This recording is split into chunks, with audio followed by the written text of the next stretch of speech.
Hello everyone. Um, I have I have a story out of Pontiac, Michigan. Some of you may have heard about it. This story is a horrific story, and honest to God, this shouldn't happen to no one's child. Let's get into it. Ready to start your luxury apparel business. With the Epson Shirt Sorry about the F2270 that ads. has never been easier.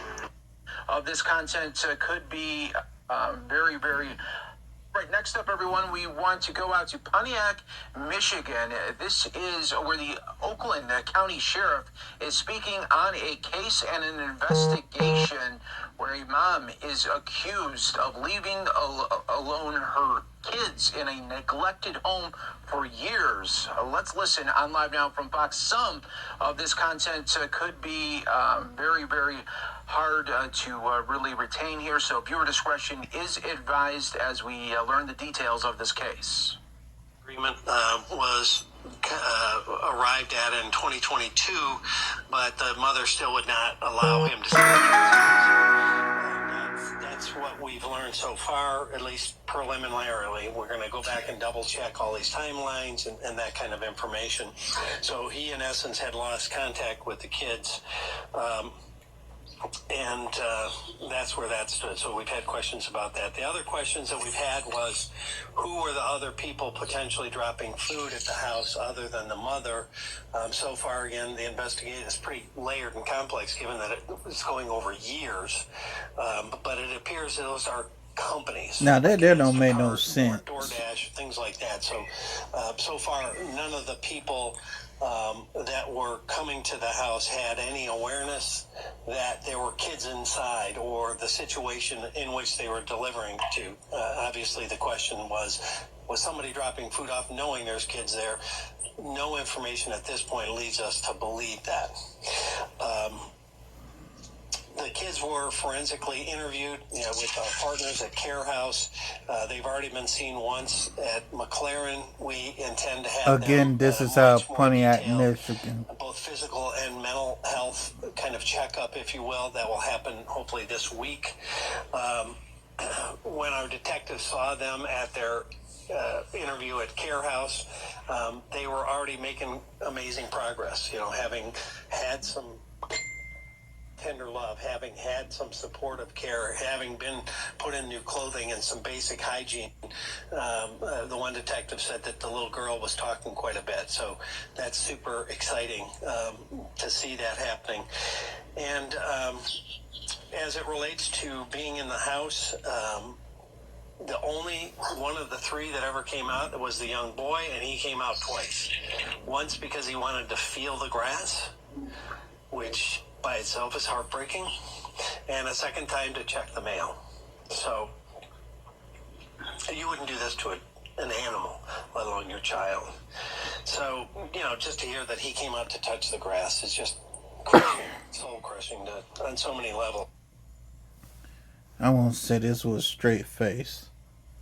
Some of y'all people do not need children. I'll repeat it again. Some of you people do not deserve the gift of children. As it relates to the house, we have obviously released pictures. I'll get my technical expert up. You've already seen some of these pictures. I rolled that little mouse, but it didn't want to cooperate. So inside of the home, as I had mentioned, with these pictures, trash was piled, in some places. Is that an overflowing toilet with fecal matter pouring out of it?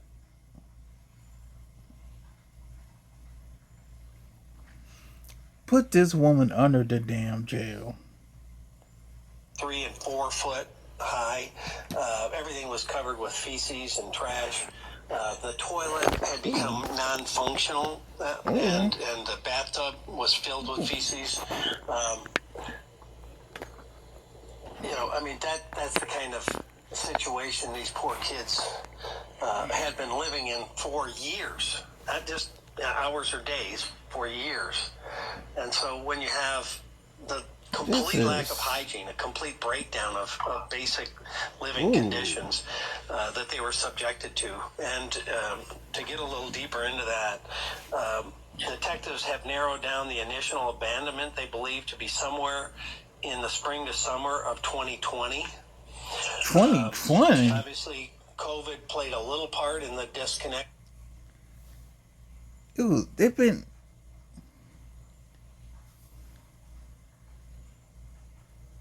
It's 4 years.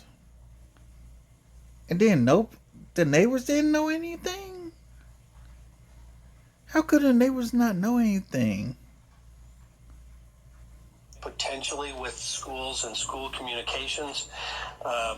Yeah, how did the school not know anything? In 2020, the mother dropped off some trash bags, gloves, and Febreze, and that was about the last thing related to hygiene. 2020, in the height of COVID. Okay. Towards the end, the children apparently were getting a loaf of bread dropped off that was intended to last 3 to 4 days. So, What? I mean, obviously, on so many levels, the conditions are horrendous and the situation. This terrible. woman near ass beat. I'm sorry. What we're trying to do in the meantime, and as it relates specifically to the case, the preliminary report has been turned over to the prosecutor. We're adding some more stuff for them. They're in the process of determination. When I heard about this, I called her on the weekend and let it know it was coming, and she just has her staff queued up, and they're in that process. As it relates to the kids, the first thing we wanted to do is obviously get them safe. Yeah, protect and them to kids. Get them clean and get Clean them up enclosed. and keep them kids I will protected. say we have one of the most generous communities, I think, in the world. We put on there that we needed clothing, and this is just a tiny sample of what we've received. At the office of another office of ours, we have bags and bags. So we don't need any more clothing. We greatly appreciate it. The family and the kids greatly appreciate it. And so we're kind of pivoting now to financial support. And we have put up a link, if you will, to the charity Mission Oakland, and 100% of it will go to the kids. Unlike some of the traditional fundraising methodologies you see out there, they take a percentage. 100% of this will go to the kids. What I am asking is, again, our generous viewers and listeners out there and readers, we're looking for a law firm that would set up a trust fund, so that we can take 100% of what we receive in donations for these kids and put it in a trust that can be administered, that can take care of maybe their medical bills, mental health visits, and if there's any overage, maybe set some money aside for their future education. Yeah. This can be a long-term situation, and so we'd like to be able to kind of hand the baton to a trust fund that will manage it in a way that makes sure it's just the kids. Not suggesting anybody else would do anything with it, but we're looking for a mechanism where we can hand this off. So if there's a firm out there that would like to set up a trust fund for these kids, then we'll deposit any receipts that we have in a very short period of time. I think we've already got $15,000 to $20,000 in on our donations. So we're gonna, obviously have some real dollars to be able to give these kids, but that won't make up for the 3-4 years that they've been subjected to these conditions. I've said this more than once, but you see those videos of animals in just terrible conditions on commercials, and it pulls at your heartstrings. Imagine maybe by 10 living in what we showed you, and then play it out over years, not days or weeks. So it's hard to wrap your head around this one. So there's going to be a lot of long-term, I think, mental health and educational needs and things that we want to try to help with the family to get to that point. The other thing I'd like to mention, the family is asking, apparently, some of the folks that are now involved with the kids that didn't know, that's another question we've asked, they didn't know what was going on with the kids. They had been told by her that somebody else was babysitting the children, or other kinds of things. So they were unaware what was happening so far, according to our investigation. But what they're asking is they feel like they're being hounded by media outlets. So they'd like to get some privacy for their kids and the grandkids and aunts and those folks want just a little bit of a safe bubble, if you would. So they asked that, which of course we're going to do. Now, on another front, all of us are asking, how the heck did this happen? How did this happen? How did they fall through the system? The community, the relatives, the schools, how did no one know? Yeah. And the easiest answer we could come up with, and I put on my old legislative hat, and thank heavens we've got a person on our staff that also had worked in the legislature, and we examined the school code, and there's some gaps that we think in part allowed this to happen. And so what we're going to suggest is there needs to be some changes in state law. Right now, basically, there is no specific duty required that is triggered by certain actions. So what I mean by that is a school district, in this case, received a request for records from another school in Pontiac, but no verification the children ever moved to that school. And so at some point, when they didn't show up, they were just dropped off the enrollment of the school that sent the transcripts. So no one knew that they were nowhere. And so what we're proposing, and we're already communicating to a potential bill sponsor, is some amendments to the school code that will close that communication gap so that before a child is unenrolled, they have to obtain written confirmation that child's someplace else. That doesn't happen now. And that's what happened here, it appears. It's still, again, being investigated because we're going back years and trying to check records. But it looks like, based on that request for records, neither knew where that child was and presumed, I guess, that the other one had the children. So the other thing, this is the specific language, but it goes into basically filling that gap, closing that hole, so that if a child doesn't show up at a school for a period of time, then it triggers a follow-up where they have to communicate with either a truancy officer or law enforcement to begin an examination of what happened to these kids. Where are they? It's unbelievable to think that we've got 3 kids that fell off everybody's map for years. So that goes to the second part, as I said, within 20 days, the sending school that sent those records has to notify the truancy officer if they have not received written confirmation that child is someplace else safe. So it shortens the window. First trigger is 10 days, second trigger is 20 days. And obviously, this can be worked on, amended, or changed by the legislature. We're just suggesting there's got to be some accountability measures so we don't have kids fall through the cracks in such a horrific way. And that is the direct donation link to the children and their needs. So that's kind of the basics of where we are. As I said, we're going to have some follow-up investigative things we're going to be doing. We're going to check much more deeply the children's physical and mental well-being. Obviously, we're going to need to get an educational assessment on where they are. Without any education for a period of years, you hear how many kids across this country fell way behind from 1 year of COVID. Imagine where these kids are, and so we don't have a clue. Where are they educationally in terms of acuity and also mental health and all the developmental things that happen in those critical years?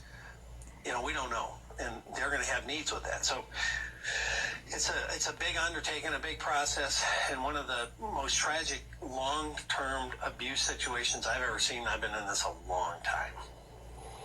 So that's kind of where we sit. Questions? What did mom say or do to make her children so scared of leaving the house for years? They were just scared. I don't know that she said anything particular that she's admitted to us, but they were afraid to leave. I know that much. What's the latest with Mom? I know the prosecutor's looking at this, but where is she? What's She's going on? in custody with us. Is she cooperating? Good. Glad she got Yeah, I mean, arrested. she's talking to us, but we've got some follow-up secondary things that we want to ask her based on more information that's come to our attention since this originally surprisingly came to our attention when we were going, thinking we were going to check on her welfare, and found 3 kids. Any idea on the state of her mental health? I have no information or background that she's got Hell, any mental health F her challenges, mental but health. obviously that will be all part of the case. Is she? You chose to leave your 3 kids, and that F that woman's mental health. I said that. I meant that. For everyone who's stepped up to make donations, whether that's been financial or all these supplies that have come in. My heartfelt warm thank you to everybody that has stepped up. I mean, as I said, in very short order, we got a ton of clothing, so much we had to say, okay, we got enough of that. Let's pivot to other ways we can help, and people have jumped in on that. I honestly think we have one of the most generous communities in the world, and I've seen it time and time again. This goes back more than 20 years when I went to Ground Zero after 9/11. And so many police and fire families were decimated, and at that time there was no mechanism. They immediately had their livelihood cut off, and these families had no income whatsoever. And so I started raising money in this area for the New York firefighters and police officers, and we raised hundreds of thousands of dollars in very short order and gave it to those families before they got any assistance from anyone else. That's this community. That's the heart and soul of this community. So, I just say thank you. What about the landlord? Usually when you're renting, the landlord or somebody will come in and do a maintenance check. What are they saying? Well, the landlord's the one that actually called in a welfare check. He said he hadn't heard from who he thought was the tenant for a period of time, and she hadn't paid her rent since October. So, typically a landlord would respond if there's complaints about something not working. But he was unaware of any of this. He actually sent us there to check on what he thought was his tenant. And that's when we found the kids. And what's going to happen? Wow.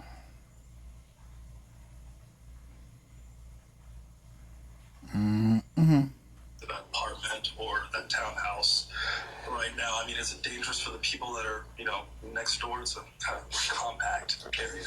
Yeah, that will probably be up to the health department and other folks that will have to make a determination of how they move that forward. When we processed that scene for evidentiary value, our folks were wearing hazmat suits.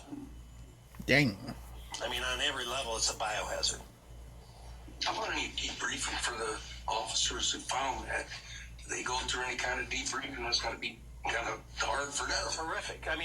Again, I've been in this business a long time. The worst thing for our folks, our men and women on the front lines, is when they have an issue with kids. Because most of them, bring that home in a way that connect. They look at their kid and they see the other kid in this situation, and they just begin to, personalize it, and it tears them up. So thankfully we've got a great peer-to-peer program, and that was initiated immediately once we learned what the situation was, to both debrief them and make sure that they have some opportunity to process what they were involved in, and how to, in a healthy way, move forward. After you see some of the terrible things we see in our world, homicides and abuse, you'll never unsee it, but you have to find a healthy way to process it, and then take another step forward and go back out and continue to do your job. Were comfort dogs like Callie brought into the kids at the hospital and things, and how did that go? And what Yes, I think 2 came right away, and that's been, here Callie sits in this corner. Our comfort dogs have been involved in so many tragedies. When I started this program, I thought, well, this will be helpful here and there. It's almost a daily thing. It is daily if you consider how it helps our people. But, I mean, think where these dogs have been. They've been to Oxford. They've been to the splash pad scene. They've been to suicides. They've been to, one thing after another. And I think they make an amazing difference. Do you have any information at all as to why this mom would do this for years to her children? Not at this point. They're going to, again, try to ask her some more questions. That's all part of the investigation, how or why. I mean, I don't think there's never going to be an answer any of us can understand or accept on the why. How do you? I mean, anybody that's a parent looks at their kids and thinks, what a blessing, what a gift. And to allow this to happen, I don't think anyone, whether you have kids or not, will ever wrap your head around. But, maybe we can get some insight what she was thinking, but it will never satisfy any of us. Do we know where she was living while they were living there? Elsewhere in Pontiac. Really? Friend's house? You tell me this BICTH was still in the same city where her children are in a different spot.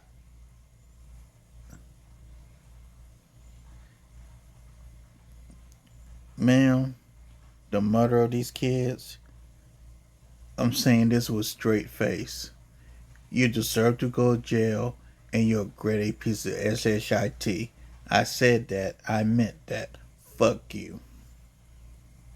A family member? Who was she living with? Yeah. Yeah, I probably won't get into that at this point. It seems just kind of elaborate that she'd go to all these lengths trying to hide it from her family and all this. I mean, what stands out about this to you, Sheriff? Yeah, I mean, the complexity of it, the length of it, I mean, on so many levels, it's just hard, again, to wrap your head around. If you don't want to be a parent, then there's mechanisms Yeah, in give your place. kids There's up for methodologies to either adoption. give your child up for adoption or Yeah. to other family members. There's never an excuse to abuse your child or abandon your kids. There just isn't. There's so many people that are just wanting a child in their life out there. And I know there's, a lot of kids that haven't been adopted, but anything's better than this. If Damn that's not in your right. wheelhouse to be a parent, then, let someone else have a chance at that role. Thank you. A very disturbing story out of Oakland County, Michigan there, as now the mom is in custody after this investigation showed just horrible living situation for these three children out in Pontiac, Michigan there. So again, Oakland County Sheriff's Office putting this out there saying we have arrested a Pontiac woman in a child abuse case. The sheriff's thoughts on this case, saying throughout my extensive career in this field, I have never encountered a scenario as dire and prolonged as this one, involving abandonment, neglect, and abuse of the highest power there. So yeah, just a sad story all the way around right there.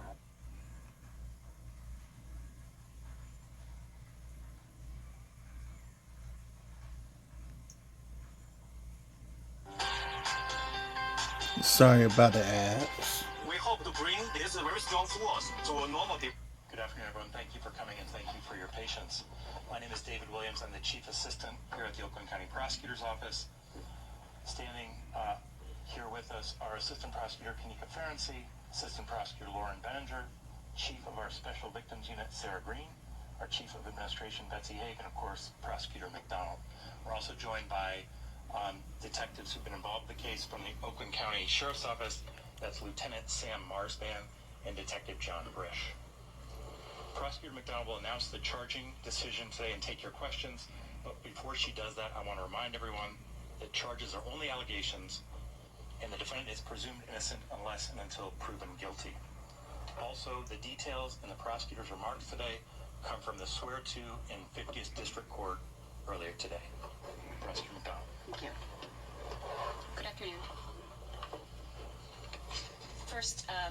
to announce that we have authorized 3 charges of first-degree child abuse against Kelly Bryant, a 34-year-old resident of Pontiac.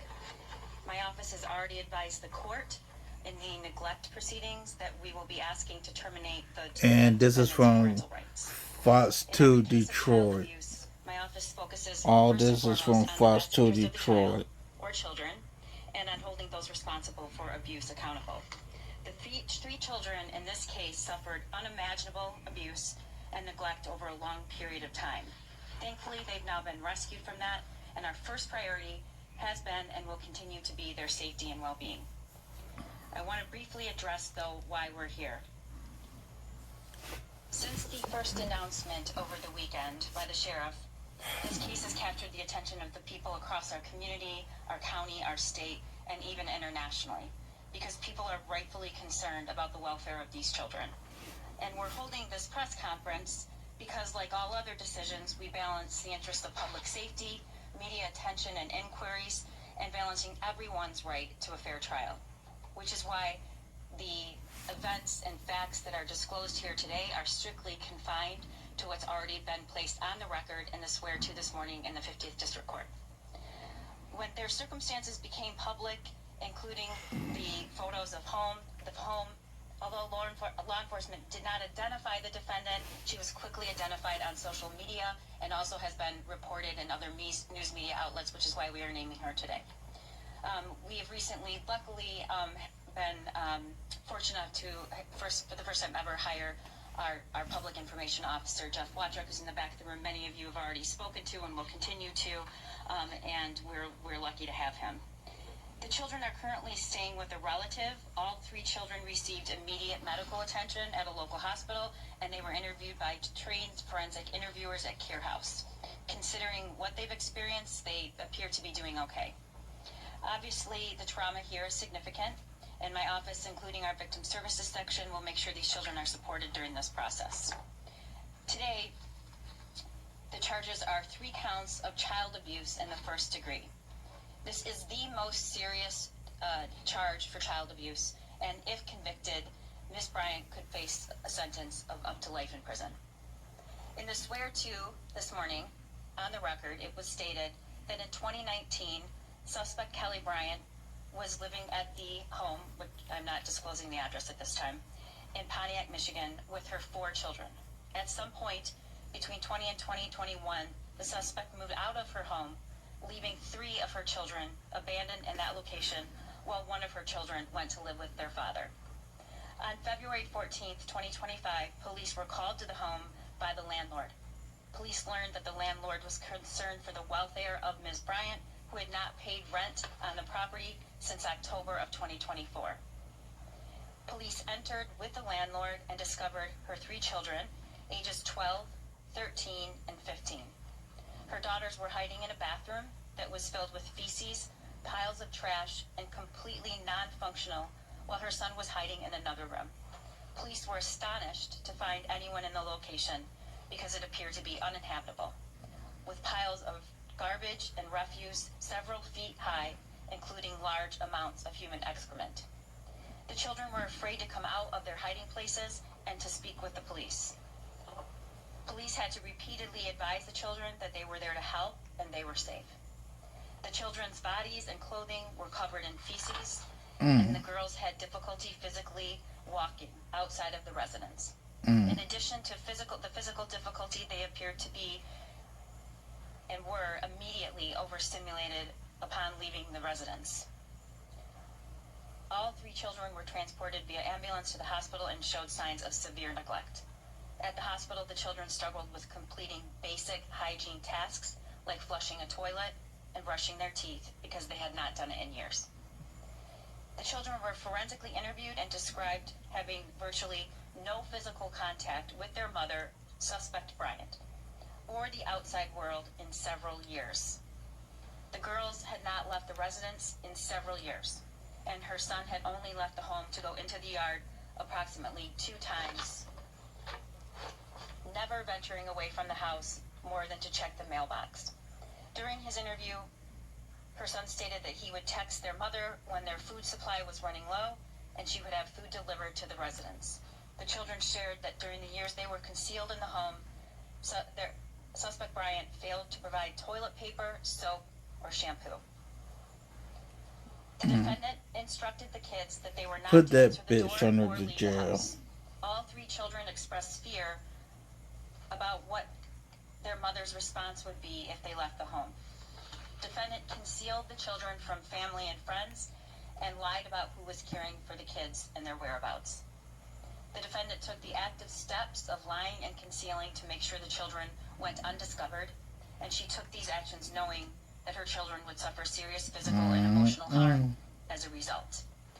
Those are the statements made in the swear-to this morning. And again, these are allegations. I do want to point out and thank all the officers that were on scene that day. I personally viewed the videos and images and was struck at what a difficult situation it was, but in the face of that difficulty, offered compassion to these kids. I also want to thank Detective John Brish and Lieutenant Sam Barsban for their dedication in working this case, and of course the assistant prosecutors involved, Chief of Administration Betsy Haig, Chief of our SVU Sarah Green, APA Lauren Beninger, Chief of the Juvenile Division Kelly Collins, and APA Kanika Ferenczi for their diligent efforts in this case. At present, we've not been presented with a request for criminal charges against any other individuals. That does not mean that won't happen in the future. I just can't speak to it at this point. Morally, there is plenty of responsibility to go around for how this was allowed to happen. However, these three kids were entrusted to the care of their mother, Kelly Bryant, and the evidence suggests that she effectively abandoned them to a revolting pit of refuse and squalor. There must be consequences for those actions. The defendant is presently in custody. The three children in this case were interviewed at Care House, and I want to emphasize how important Care House is to this community. These kids were interviewed in a safe environment by an experienced, trained forensic interviewer, and these interviews are important in all child abuse cases. They allow each child the chance to tell us their story without the influence of the abuser and without using leading questions that could taint their testimony. I can't emphasize enough how important Care House is. If you suspect a child is abused or neglected, you too can report this to CPS. The hotline is 855-444-3911. And I urge anyone who suspects that a child is being abused or neglected to report that using that number. We need to make sure that every child is safe and well cared for. And before I take questions, I just want to remind you that these charges, again, are only allegations, and the defendant is presumed innocent unless and until proven guilty. Questions? Not having been to the area, neighbors, anybody? I mean, I think what maybe people struggle with is how intimidated by their mother, yes, but how they could not even venture out of the home, or just nobody knowing that they were there, or can you add context into, how that can happen? I can only comment on what's been placed on the record. That's my ethical duty, but I will say that we see time and time again, victims of severe abuse of all ages make decisions that don't seem reasonable to us. And what we know is that that's very common. And there's a multitude of reasons why they didn't leave the home. We just don't know that yet. Yes? Have prosecutors or deputies interviewed the fathers of the children? They have. Yes. Multiple fathers or one father? I think it's already public record that of the four kids, there are two fathers. Prosecutor McDonald, Yes. what stands out about this case to you? I mean, it's a pretty significant child abuse case. That's a difficult question and a really good question. I said yesterday, and I said this to the sheriff personally, we say a lot, this is the worst I've ever seen. And I've stopped saying that because every time I say that, I see something worse. It was unbelievable what they were living with for years. Unbelievable. It wouldn't be surroundings where you would want any living creature living, a creature or animal, or particularly human beings. I mean, these kids, not to have even basic hygiene tools. And I guess what stands out the most for me is no love. There was nobody there to care for them for between 3 and 4 years. No parent, nobody physically present to let them know that they were safe and they were loved. Yes. Does she have any prior contact with CPS or a prior criminal record? I can't comment on that. Is she being held on any outstanding charges, or is it just on this and then she'll be arraigned tomorrow? We are not aware of any other holds or matters that she would be held under. At this moment, she's being held because of these pending charges. Now they're official, and she'll be arraigned, I believe, tomorrow. Can you provide more context, appreciating what you said about, you mentioned that he would text his mother, one of the older boy. So he had access to a phone apparently, but... All the children had access to the phones. They all had their own phones. So would they see her? I've read an account that maybe she dropped some food off weekly, or can you talk about how they survived if they didn't leave the home, how often she came, and where she was staying? There was no, according to the evidence that's been placed on the record, there was no physical contact whatsoever. And I don't think it's accurate to say that they had food dropped off weekly. Sometimes, right. Sometimes it was longer than that. But she was the one distributing? No, not all the time. Okay. Not all the time. And you had said the restroom was not, is that what you said, the restroom was not maybe properly functioning in there, but do we know if there was heat or air conditioning in the summer? I don't have that, that has not been put on the record, but I do not believe that there was, I believe there was heat enough so that the children were at least able to live there. If not, as you know, given the cold temperatures, there would have been signs of freezing to death. Where was she staying? I don't have that information. Not there. And obviously you charged her, so she thinks I'm assuming that obviously there's confidence, so not that there's ever a reason for something of this horrific nature, but any inference as to the why that she just decided to abandon her kids beyond, some may think mental issues, but obviously not if you're charging her. Right. Without commenting particularly on this case, as the prosecutor over the last over 4 years, I've been asked, and I hear repeatedly that question on all of the terrible, violent, atrocious acts that we see, the why, and the answer is we don't know why. We can't get in the mind of somebody else, but we do know what the evidence shows, and we have the law, and nobody who is not found competent can stand trial. So I can't comment on that right now, but just to say that sometimes there isn't a why. Yes. Is there any evidence to suggest that there are substance abuse involved in that? I can't comment on that. Is mom cooperative? The defendant has an absolute right to remain silent, so any comment I would make on whether or not she's spoken to the police would be a violation of her rights. Thank you. Longer term, can you share what the plan is for the children? And some may wonder if family have taken them in now, how they didn't know. I'm not trying to assess blame by asking, but where were they prior? How did they not know? Right. There are a lot of questions out there. Good question.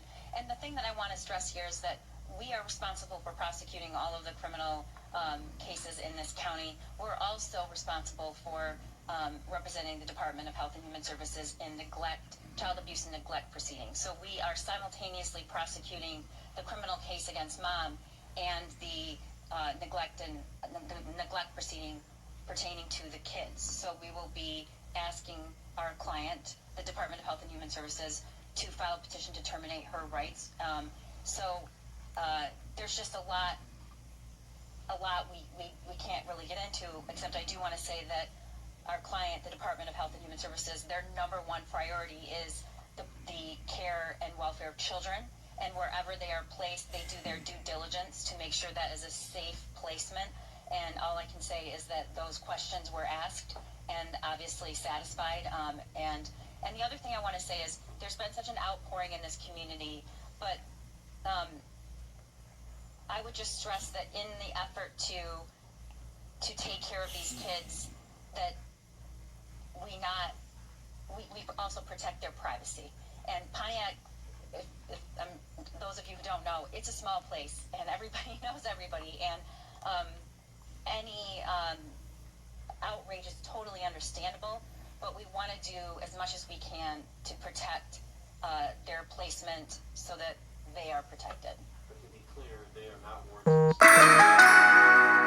are in the care and custody of the Department of Health and Human Services, and they are placed through DHHS with a relative placement.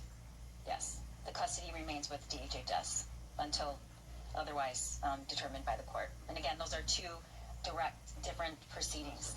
Yes, that we are, there was a preliminary hearing yesterday, and we'll continue to provide information about that as that moves along. Thank you. Anything else? Thank you so much. Everything is done 100% on